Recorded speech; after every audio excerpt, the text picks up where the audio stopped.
கிறிஸ்மஸா? Jesus பிறந்த நாளா? Okay, சரி. நான் என்னன்னு சொல்லிடுறேன். கிறிஸ்மஸ்னா என்ன? உண்மையான கிறிஸ்மஸ்னா என்ன? இது ஒரு மதத்தை சார்ந்த பண்டிகை கிடையாது, இல்ல ஒரு மத வழிபாடும் கிடையாது.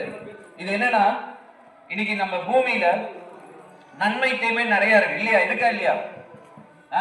இப்ப நன்மை தீமை நம்மளால பிரிக்க முடியுது நிறைய காரியங்கள. இப்ப நம்மளுக்குள்ள அநேக என்ன சொல்றது, தீமைகள் இருக்கிறத நம்ம பாக்குறோம், கெட்டது நடக்கிறத பாக்குறோம். வியாதி இருக்கு, பண பிரச்சனை இருக்கு, குடும்ப பிரச்சனை இருக்கு, சந்தோஷம் இல்ல, சமாதானம் இல்ல, வாழ்க்கையில ஒரு விடுதலை இல்லை. நிறைய பேருக்கு எதுக்கு வாழ்றோன்னே தெரியல. இந்த மாதிரி நிறைய காரியங்கள் பாருங்க. மனுஷன் பிறகுறான், சாப்பிட்றான், படிக்கிறான், வீடு கட்டுறான், அப்புறம் அவ்வளவுதான், முடிஞ்சு போச்சு. மனுஷன் 100 வருஷம் வாழ்ந்தா 36,500 நாள் இந்த பூமியில வாழ்றான். பாருங்க, எல்லாரும் 100 வருஷம் வாழ்றது கிடையாது. அப்ப நம்மளுடைய வாழ்க்கை இந்த பூமியில ரொம்ப கொஞ்ச நாள், சரிங்களா? மிஞ்சி மிஞ்சி போனா ஒரு உண்மையா நீங்க வாழ்றது பாத்தீங்கன்னா ஒரு 15,000 நாள் வாழ்வீங்க இந்த பூமியில. பாதி நாள் தூங்கிடுவீங்க, பாதி நாள் முழிச்சிட்டு இருப்பீங்க. அதுல பாத்தீங்கன்னா ஒரு 15,000 நாள் தான் கணக்குல இருக்கும். இதுல எத்தனை பிரச்சனை, எத்தனை போராட்டம், எத்தனை வியாதி, எத்தனை குழப்பம், எத்தனை குடும்ப பிரச்சனை, எத்தனை கடன் பிரச்சனை, எத்தனை கண்ணீர். நிறைய பேர் அழுதுட்டு இருக்கீங்க வீட்டுல. நிறைய பேருக்கு எதிர்காலமே இல்லை, நான் என்ன பண்ண போறேன், எனக்கு என்ன நடக்க போகுது அப்படின்றதே தெரியாம இருக்குது. ஸோ இந்த மாதிரி எத்தனையோ குழப்பங்கள் மத்தியில நானும் வாழ்ந்துட்டு இருந்தேன். ஆக்சுவலா எனக்குலாம் பாத்தீங்கன்னா, நான் படிக்கும் பொழுது, நான் கல்லூரி படிக்கும் பொழுது 3 நாளைக்கு ஒரு வேளை தான் எனக்கு சோறு கிடைக்கும். எங்க வீட்டுல ரொம்ப குடும்ப கஷ்டம். எங்க போனாலும் 10 கிலோமீட்டர் நடந்துதான் போகணும். காலேஜுக்கு 2 ட்ரெஸ் தான் இருக்கும் எனக்கு. ஸோ இப்படி இருக்கும் பொழுதுதான் இந்த மாதிரி ஒரு கிறிஸ்துமஸ் டைம்ல இயேசுவை பத்தி என்ன ஒருத்தர் சொன்னார். இந்த இயேசு யாருன்னா, இந்த தீமை, மனுஷனுடைய தீமைகளை, பாவங்களை மன்னிக்க பிறந்த, சரிங்களா? இப்ப இந்த பூமி உங்களால உங்க தீமையை மேற்கொள்ள முடியாது, உங்க பிரச்சனையை தீர்க்க முடியாது. நிறைய பேர் உங்க பிரச்சனையை தீர்க்க முடியாம முழிச்சிட்டு இருக்கோம், எதிர்காலம் இல்லாம முழிச்சிட்டு இருக்கோம். நல்லா கவனிங்க. இந்த மனுஷ குலத்துக்கு ஒரு நல்ல செய்தி சொல்லதான் இந்த கிறிஸ்துமஸ் நாள் கொண்டாடப்படுகிறது. என்னன்னா, கடவுளே மனிதனாக மாறி இந்த பூமியில் அவதரித்த நாள் தான் கிறிஸ்துமஸ். அவர் பேர் தான் இயேசு. இயேசு ஒரு மதம் கிடையாது, கிறிஸ்துவன்ற ஒரு மதம் கிடையாது. அவர் ஒரு மதத்தை பத்தி பேச வரல. இயேசு ஒன்னே ஒண்ணுதான் சொன்னாரு, நான் உனக்கு நன்மை செய்றேன், நீ மத்தவங்களுக்கு போய் நன்மை செய். அதுதான் நாங்க பண்றோம். எந்த ஒரு எதிர்பார்ப்பும் இல்லாம. நீங்க எல்லாம் யாருன்னே எனக்கு தெரியாது, ஆனா எங்க அப்பா அம்மாவா, தங்கச்சி தம்பியா, அண்ணனா, தாத்தா பாட்டியா, நான் உங்களோட சேர்ந்து நாங்க இதை கொண்டாடுறோம்னா உங்களை நாங்க நேசிக்கிறோம். நாங்க தெய்வீக சமாதானத்தையும் சந்தோஷத்தையும் விடுதலையும் அந்த கடவுளிலிருந்து பெற்றுக்கொண்டோம். ஏது சொல்றாரு, என்னை விசுவாசிக்கிறவன், அவரை நம்புறவங்களுக்கு எல்லா நன்மையும் கிடைக்கும்ன்றாரு. இது வேற எதுவுமே கிடையாது. அவரை நோக்கி கூப்பிடுறவங்களுக்கு நான் செவி கொடுக்கிறேன்றாரு. நீங்க எங்க வேணா இருக்கலாம். நல்லா கவனிங்க. நான் படிக்கும் பொழுது அதான் சொன்னேன், 3 நாளைக்கு ஒரு வேளை தான் சோறு. எனக்கு எதுவுமே கிடையாது. என் வாழ்க்கை இருண்டு கிடந்துச்சு, கண்ணீர்ல கிடந்துச்சு. எங்க அம்மா எல்லாம் பூ கட்டி ஒரு நாளைக்கு கொஞ்சோண்டு சாப்பாடு வச்சு ரேஷன் அரிசி வாங்கி கொஞ்சோண்டு பருப்பு சாதம் செய்வாங்க. அதுதான் எங்க வீடு, கூரை வீடு தான், சரிங்களா? 16 இடத்துல ஒழுவும். எங்க படுக்கிறதுனே தெரியாது. மழை பெய்யுதுன்னா ஒரு ஓரமா நானும் என் தங்கச்சி எங்க அப்பா அம்மா ஓரமா படுத்துட்டு இருக்கோம். இந்த மாதிரி ஒரு சூழ்நிலையில தான் வாழ்ந்தேன் நான். அப்போ இயேசுன்ற ஒரு நபரை நான் பத்தி கேள்விப்பட்டேன். அவர் யார், அவர் என்ன பண்ணார்? அவர் என்ன பண்ணார்னா, மனிதனுடைய பாவங்களை மனிதனால் மன்னிக்க முடியாது, உங்களுடைய தீமையை நீங்க மேற்கொள்ள முடியாது. அப்ப இயேசு என்ன பண்றாரு, அதனால என் பிள்ளைகள் எல்லாம் கஷ்டப்படுறாங்க, இவங்களுக்கு ஒரு பரிகாரத்தை நான் உண்டு பண்ணேன்னு சொல்லி அவர் இந்த பூமியில பிறந்து பரிசுத்தமாய் வாழ்ந்து அவருடைய பரிசுத்த ரத்தத்தை உங்களுக்காகவும் எனக்காகவும் சிந்தினார். மரித்தார், உங்களுக்காகவும் எனக்காகவும் மரித்தார். நம்மளுடைய பாவங்களுக்காக அவர் மரித்தார். அவர் மரித்து 3ஆம் நாள் உயிரோடு எழுந்தார். இன்னைக்கும் உயிரோடு இருக்கிறார். இப்ப இந்த இயேசு என்ன சொல்றாருன்னா, என்ன நம்புகிறவர்கள், என் கிட்ட வரவங்க, இது ஒரு மதம் கிடையாது, தயவு செய்து நாங்க மதம் மாத்தவும் இல்லை, வேற எதுக்காகவும் வரல, இந்த நன்மை எல்லாருக்கும் உண்டாகும். என்னை நம்புகிறவர்கள், என்னை விசுவாசிக்கிறவர்களுக்கு நான் ஜீவனை கொடுக்கிறேன். ஜீவன் என்ன தெரியுமா? சமாதானம், சந்தோஷம், விடுதலை, வெற்றி. பாருங்க, அன்னைக்கு தோல்வியில இன்னைக்கு பாத்தீங்கன்னா நம்ம வாலிப பிள்ளைகளை பேச சொன்னா பேச மாட்டேங்கிறாங்க. இந்த மாதிரி நானும் என்னோட வாலிப வாழ்க்கையில நான் என்ன பண்ணேன்னா, கூனி குறுகி ஒரு கஷ்டத்தோட, ஒரு வேதனையோட, கண்ணீரோட நான் நின்ன நாட்கள் உண்டு. எனக்கு எதிர்காலமே இல்லையா, என்னை யாராவது தூக்கிட மாட்டாங்களா, எனக்கு யாராவது வழிகாட்ட மாட்டாங்களா அப்படின்னு சொல்லி நான் கண்ணீர் அடிச்ச நாட்கள் உண்டு. அப்போ என் ஒரே ஒருத்தரை நம்பின, யாருன்னா இயேசு. நான் தனியா அழுதுட்டு இருக்கும் பொழுது என்ன ஒருத்தர் பார்த்தார், அவருதான் இயேசு. இன்னைக்கு நிறைய பேர் தனிமையை அழுதுட்டு இருக்கீங்க. எனக்கு பிரச்சனை, எனக்கு ஏதாவது பிரச்சனை இருக்குமா, என் பிரச்சனைக்கு தீர்வு இல்லையா, என் பணத்துக்கு பண பிரச்சனைக்கு தீர்வு இல்லையா, என் வியாதிக்கு தீர்வு இல்லையான்னு சொல்லி நிறைய பேர் கண்ணீர் வடிச்சிட்டு இருக்கலாம். நல்லா ஒண்ணு கவனிங்க, உங்களை ஒருத்தர் பார்த்துக்கிட்டே இருக்காரு, உங்களை ஒருத்தர் உண்மையா நேசிக்கிறார். ஏன்னா உங்களுக்காக ஒரு ரத்தம் சிந்தினார். அவர் பேர் தான் இயேசு. நீங்க வேணா அவரை தெரியாம இருக்கலாம், ஆனா அவருக்கு உங்களை நல்லாவே தெரியும். நீங்க என்ன உபத்திரவப்படுறீங்க, என்ன கஷ்டப்படுறீங்க, என்ன வேதனைப்படுறீங்க, எங்க கண்ணீர் வடிக்கிறீங்க, இது எல்லாமே இயேசுக்கு நல்லாவே தெரியும். ஆண்டவராக இயேசு கிறிஸ்து உங்களை தேடி இன்னைக்கு வந்திருக்கிறார். நீங்க உங்க இதய கதவை திறந்து இயேசு உங்க இருதயத்துக்குள்ள உங்க வாழ்க்கைக்குள்ள வர விரும்புகிறார்.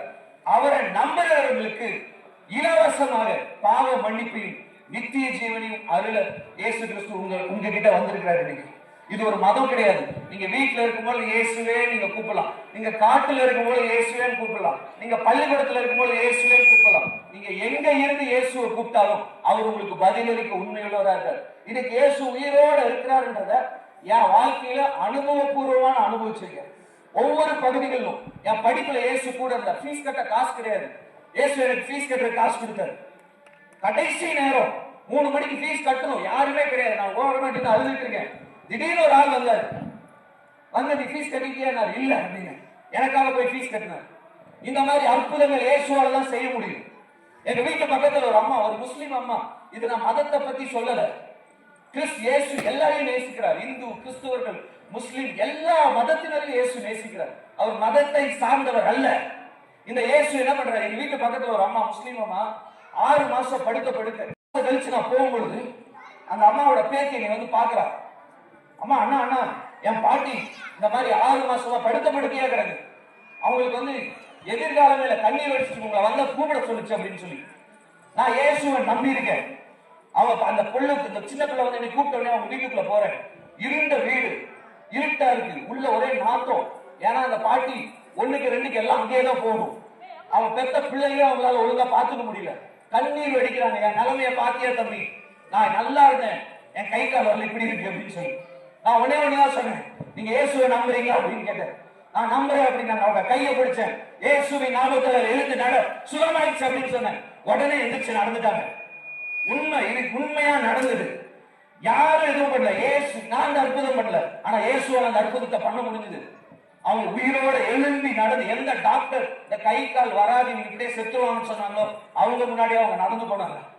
சோ இந்த இயேசுவால உங்களுக்கு என்ன விதமான அற்புதத்தையும் செய்ய முடியும். நீங்க உங்க இருதயத்துல அவரை நம்பி உங்க இருதயத்தை அவருக்கு கொடுத்தீங்கன்னா போதும், அவரை நீங்க நம்பினீங்கன்னா போதும், இயேசுவை நீங்க கூப்பிட்டீங்கன்னா போதும், உங்க வாழ்க்கையில அவர் வந்துருவார். உங்க வாழ்க்கையை மாற்ற அவர் உண்மையுள்ளவரா இருக்கிறார். நான் சொல்ல புரியுதுங்களா? நாங்க ஒரு கதையை சொல்ல வர, நாங்க பெற்ற இந்த இன்பத்தை நீங்கள் எல்லாரும் பெற்றுக்கொள்ளணும். நீங்க எந்த பேரு இது ஊரு எதுவுமே மாற்ற வேண்டாம். உங்க இருதயத்தை நம்பினீங்கன்னா போதும். இது மதம் கிடையாது. உங்களுக்கு கடவுளை பற்றி உங்களுக்கு சொல்லலாம் நான் நீங்க வந்திருக்கோம். உங்க வாழ்க்கையில அநேக நன்மைகள் உண்டாக போகுது. உங்க பிள்ளைகள் எல்லாம் நல்லா இருக்க போறாங்க, உங்க பிள்ளைகள் எல்லாம் நிறைய வாழ்க்கையில மேல வர போறாங்க. அப்படி இருந்த நானு பிச்சைக்காரனோட நான் சாப்பிட்டுருக்கேன். நான் காலேஜ் படிக்கும் போது வெறும் 5 ரூபாய் வச்சுக்கிட்டு ஒரு தேங்காய் பழம் வாங்கி நானும் பிச்சைக்காரனும் சேர்ந்து சாப்பிட்டுருக்கோம் ரோட்ல. அந்த மாதிரி இருந்த என்னைய இயேசுவை நான் நம்பினால அப்படியே உயர்த்தினார், படிப்படியா உயர்த்தினார். நான் காலேஜ் முடிச்சேன், வேலைக்கு போனேன். 17 வருஷம் வேலைக்கு செஞ்சேன், பெரிய பெரிய கம்பெனியில வேலை செஞ்சேன். இன்னைக்கு சொந்தமா ஒரு கம்பெனி நான் வச்சிருக்கேன், அநேகருக்கு வேலையை கொடுக்குறேன், அநேக ஏழை பிள்ளைகளை படிக்க வச்சுட்டு இருக்கேன். நான் அநேக நன்மைகள் இந்தியா ஃபுல்லா நாங்க செஞ்சுட்டு இருக்கோம்.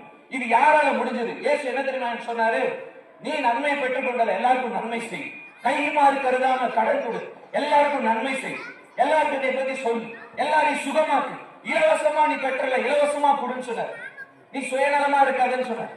அதனாலதான் காசு பணம் பார்க்காம நேரத்தை பார்க்காம எல்லாத்தையும், என் பிள்ளைக்கு இன்னைக்கு உடம்பு சரியில்லை, 3 நாளா காய்ச்சல், பயங்கர காய்ச்சல், நாங்க கூட இருக்கிறோம். ஆனா அதெல்லாம் விட்டுட்டு நாங்க ஜனங்க நல்லா இருக்கும், இவங்களுக்கு இந்த நன்மையான காரியத்தை பத்தி சொல்லணுன்றது ஒரே காரணத்துக்காக தான் நாங்க வந்தோம். இதுதான் கிறிஸ்துமஸ். உங்க வாழ்க்கையில இயேசு பிறக்க போற. யாரெல்லாம் இயேசுவை இந்த இருதயத்துல நம்புறீங்களோ, இயேசுவே கூப்பிடுறீங்களோ, உங்க வாழ்க்கையில இயேசு பிறக்க போகிறார். உங்க வாழ்க்கை மாற போகிறது. உங்களுக்கு உண்டான அற்புதம் நடக்க போகிறது. உங்களை அவர் கடைசி வரைக்கும் கைவிட மாட்டார். கைவிட அவர் மனிதன் அல்ல, அவர் கடவுள். இந்த கடவுள் எல்லாருக்கும் கடவுள், மாம்சமான எல்லாருக்கும் அவர் தேவன். நான் சொல்ல புரியுதுங்களா? அவரை நீங்க தைரியமா நம்பலாம், எங்க போனாலும் நீங்க கூப்பிடலாம், உங்க கூடயே வச்சுக்கலாம். நான் ஒரு மதத்தை சொல்லல, ஒரு நபரை தான் உங்களுக்கு இன்ட்ரடியூஸ் பண்ணியிருக்கேன். நீங்க அவரை தைரியமா தாராளமாக நம்பலாம்.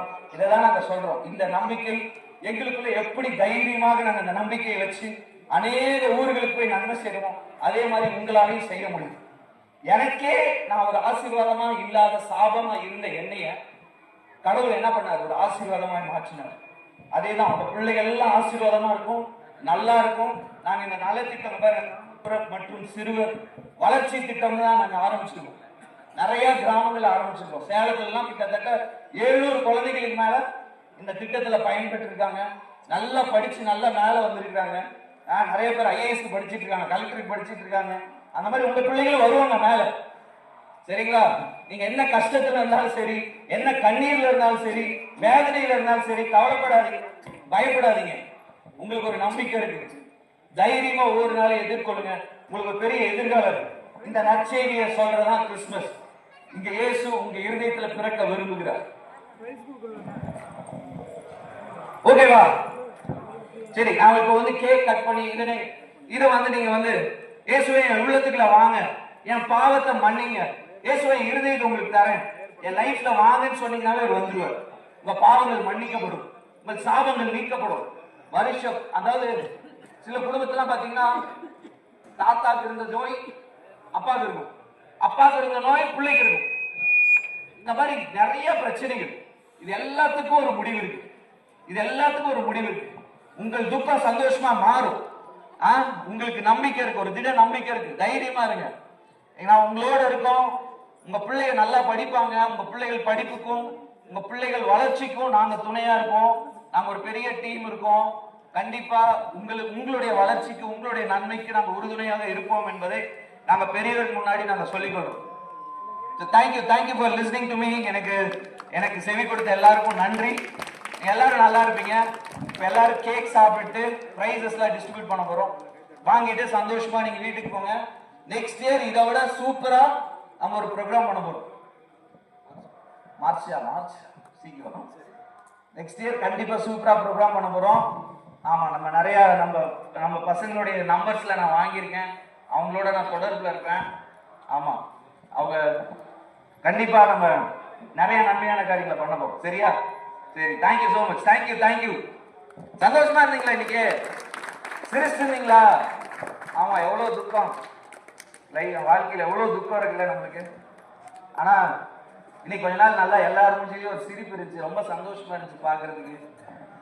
எம்ஜிஆர் பாடினார், சிரித்து வாழ வேண்டும், பிறர் சிரிக்க வாழ்ந்திடாது. நல்லா சிரிச்சிட்டு வாழணும்.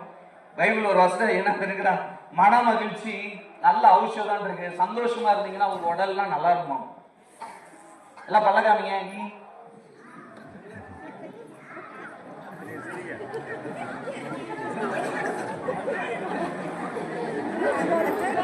டெய்லி காமிச்சீங்கன்னா நல்லா இருப்பீங்க. என்ன காமிக்கணும்?